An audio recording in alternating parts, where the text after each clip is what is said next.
नमस्कार, मैं इला स्वागत करती हूँ आप सबों का एक बार फिर से हमारे इस YouTube चैनल के माध्यम से।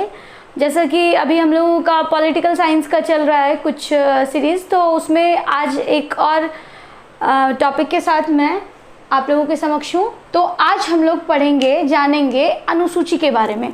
संविधान के पॉलिटिकल साइंस के जो हम लोग सीरीज़ को चला रहे हैं, जो चल रहा है, उसमें दो टॉपिक कंप्लीट हो चुका है। पहला संविधान सभा और दूसरा हम लोगों ने देखा था संविधान के स्रोत, सोर्स ऑफ कॉन्स्टिट्यूशन। तो जिन्होंने भी नहीं देखा है पहले उस वीडियो को देखिए, उसके बाद अनुसूची पे आइएगा। ये हमारा थर्ड टॉपिक है।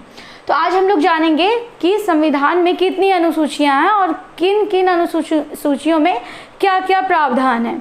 ठीक है, तो सबसे पहले ये जानिए कि जो हमारा मूल संविधान था उस समय में मूल संविधान में टोटल 8 अनुसूचियां थी। कितनी थी? 8 अनुसूचियां थी और बाद में इंक्लूड करके 4 अनुसूची और बढ़ा दिया गया, यानी कि टोटल अनुसूची अभी कितनी हो गई? 12। ठीक है, 12। तो अभी जो है संविधान में कुल अनुसूचियों की संख्या 12 है। तो सभी अनुसूची को हम लोग एक एक करके देखते हैं। बिल्कुल आसान है, एकदम आराम से देखिए, एक बार में याद होगा, बस ध्यान से देखते चलिए। सबसे पहले हम लोग आते हैं पहले अनुसूची पर। ठीक है, पहले अनुसूची में क्या दिया गया है? आप लोग इस चीज़ को समझने से पहले एक बात समझिए कि यदि आप लोग किसी बुक को खोलते हैं, किसी बुक को पढ़ना शुरू करते हैं, किताब को, तो सबसे पहले जो है फर्स्ट पेज पे कोई चैप्टर स्टार्ट नहीं हो जाता है। फर्स्ट पेज पे जितने भी चैप्टर्स दिए हैं आगे, उसके बारे में एक इंडेक्स तैयार रहता है। ठीक है, तो अनुसूची पहला भी वही चीज़ है, यानी कि अनुसूची पहला में आप लोग जब अनुच्छेद के बारे में पढ़िएगा या भाग पढ़िएगा, तो किसी भी चीज़ का मतलब अनुसूची हो या भाग हो या अनुच्छेद हो, उसमें टोटल राज्य और कितने यूटी हैं। जैसे अभी कितने हैं तत्काल में? 28 राज्य और 9 केंद्र शासित प्रदेश है। तो राज्य और केंद्र शासित, यूटी मीन्स यूनियन टेरिटरी, ठीक है, केंद्र शासित प्रदेश और राज्य के विषय में बतलाया गया है। कहाँ? अनुसूची 1 में। क्लियर है? नेक्स्ट आते हैं अनुसूची 2। अनुसूची 2 क्या कहता है? अनुसूची 2 में क्या है? तो अनुसूची 2 में सैलरी के विषय में दिया गया है। ठीक है, अनुसूची 2 में सैलरी के विषय में दिया गया। सैलरी मतलब वेतन। अब क्या, किनका सैलरी? तो कुछ इंपॉर्टेंट पर्सनैलिटी, जैसे राष्ट्रपति का सैलरी, उपराष्ट्रपति का सैलरी, पीएम का सैलरी, या CJI chief justice of India का सैलरी। तो इन सबों का जो वेतन के बारे में बतलाया गया है, वो कहाँ बतलाया गया? अनुसूची 2 में। अब नेक्स्ट है अनुसूची 3। ठीक है, अनुसूची 3 में क्या है? तो अनुसूची 3 में शपथ। ठीक है, देखिए शपथ, कितना शब्द है? 3 शब्द है, 3 वर्ड है और ये 3 है। एक ऐसे ही छोटा सा ट्रिक है, ध्यान में रखिएगा। तो 3 में क्या है? अनुसूची 3 में क्या है? शेड्यूल 3 में क्या है? शपथ। किसका शपथ? तो जो भी चुन के आएंगे, जैसे उपराष्ट्रपति का शपथ कौन दिलवाएगा, या जो मंत्रिमंडल का गठन होगा तो मंत्रिमंडल के सदस्यों का शपथ कौन दिलवाएगा। तो शपथ के विषय में जो बात की गई है वो कहाँ की गई है? अनुसूची 3 में। अब आते हैं नेक्स्ट अनुसूची 4। ठीक है, अनुसूची 4 में क्या है? तो अनुसूची 4 में राज्यसभा। ठीक है, अनुसूची 4 में राज्यसभा में सीटों के आवंटन के विषय में बतलाया गया है।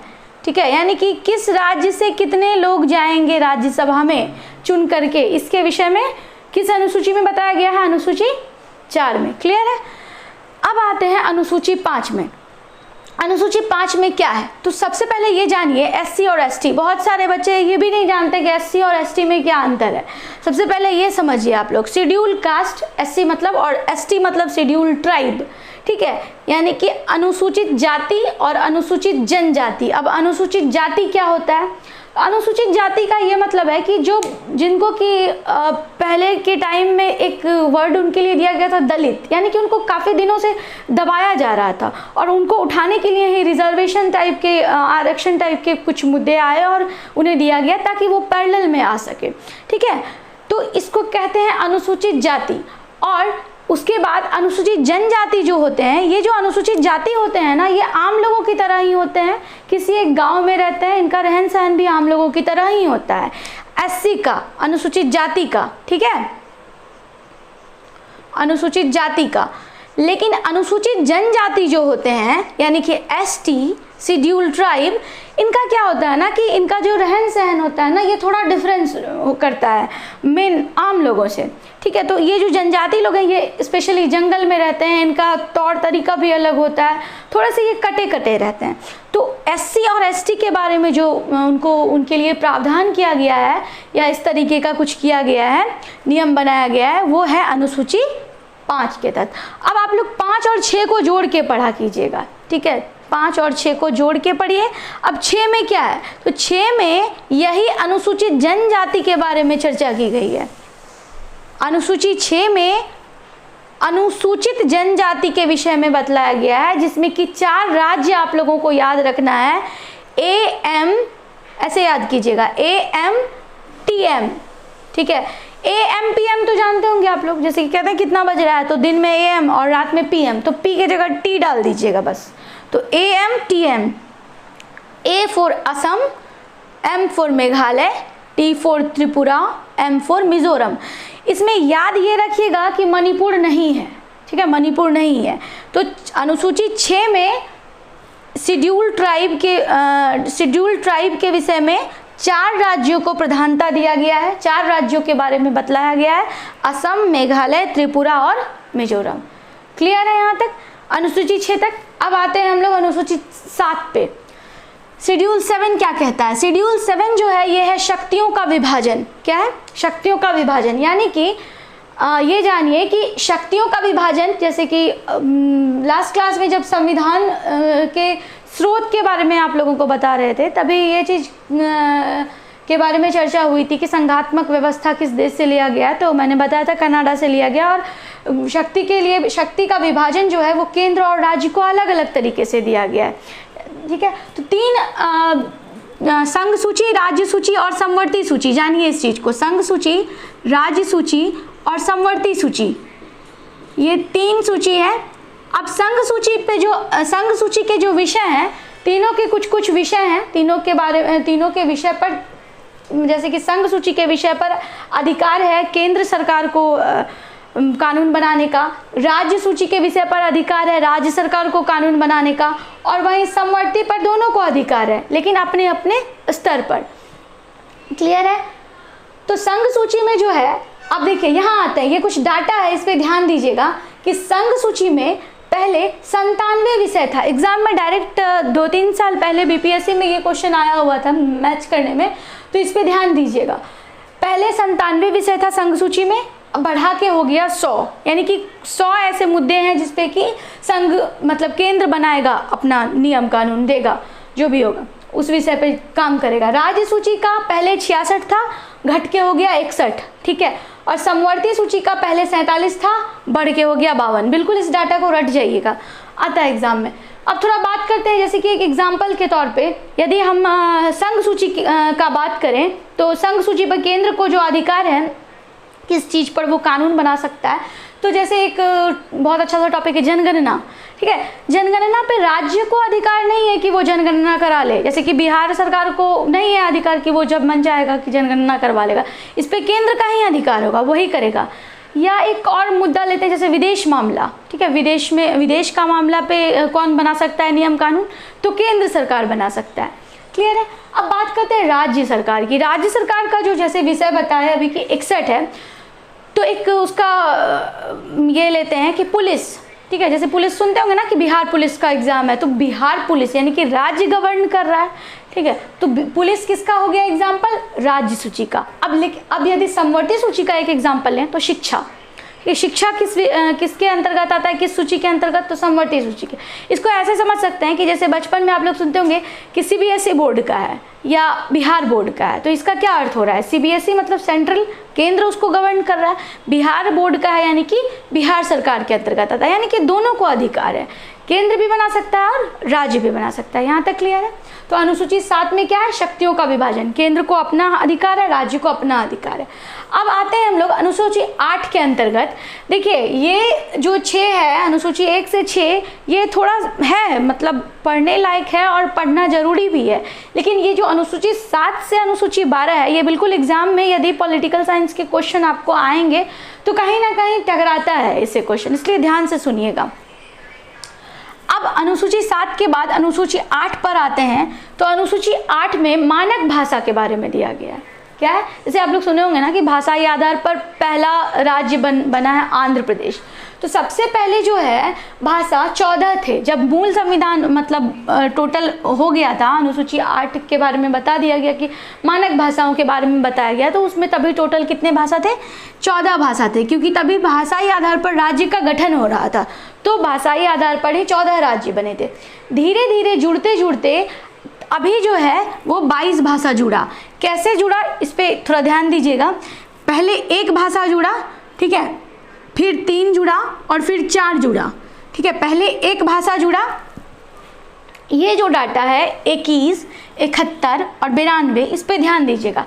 ये 21वां संविधान संशोधन, ठीक है, 21वां संविधान संशोधन में एक भाषा जुड़ता है जो कि है सिंधी।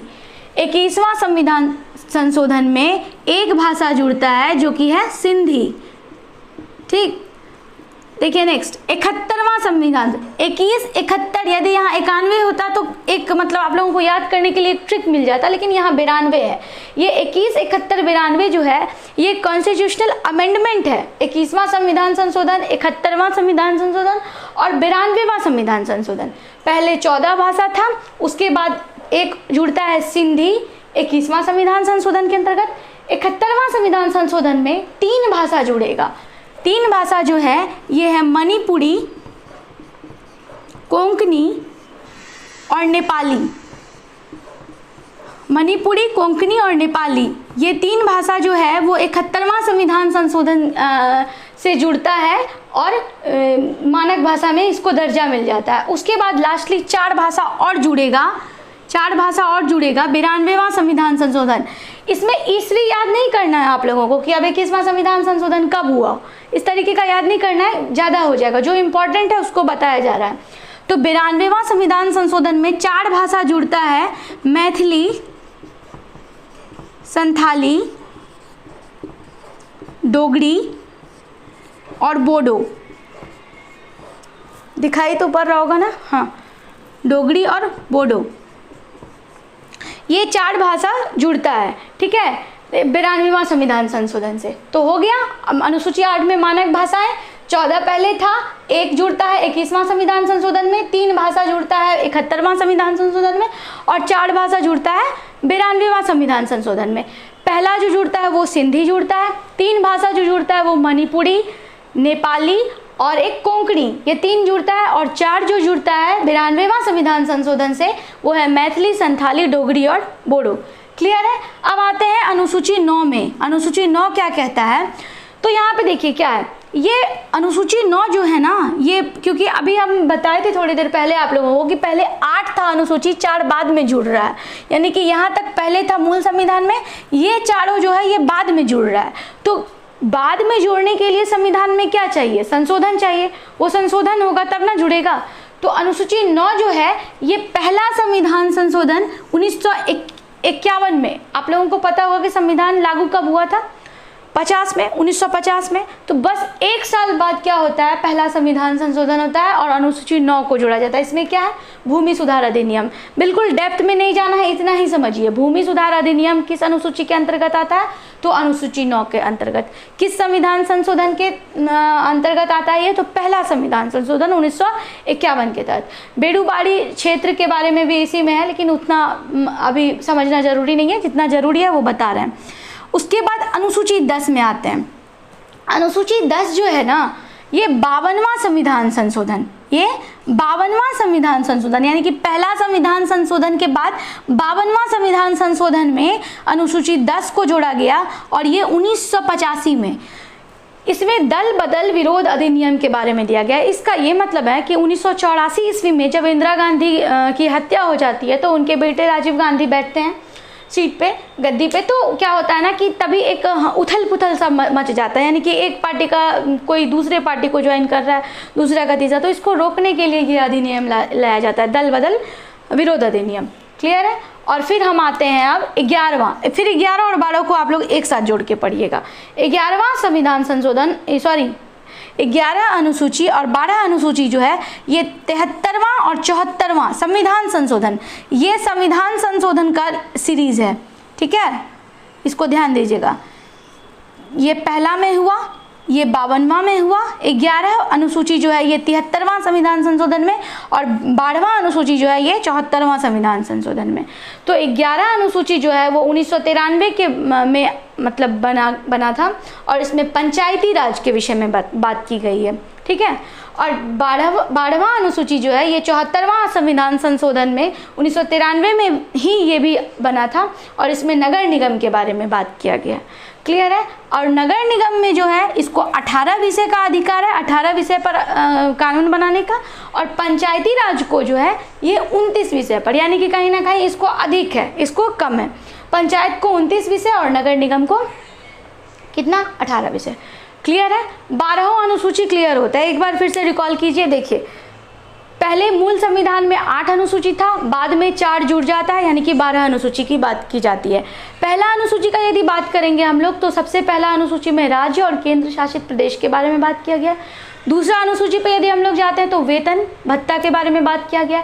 तीसरे अनुसूची में शपथ के विषय में बात किया गया है, कुछ प्रमुख व्यक्तित्व जो हमारे चुन के जाते हैं उनके शपथ के बारे में तीसरी अनुसूची में बात की गई है। चौथे अनुसूची में राज्यसभा में सीटों का आवंटन, इसके बारे में चर्चा हुआ है। 5वें अनुसूची में क्या है, तो 5वें अनुसूची में SC और ST अनुसूचित जाति और अनुसूचित जनजाति को के लिए जो प्रावधान है उसके बारे में बात किया गया।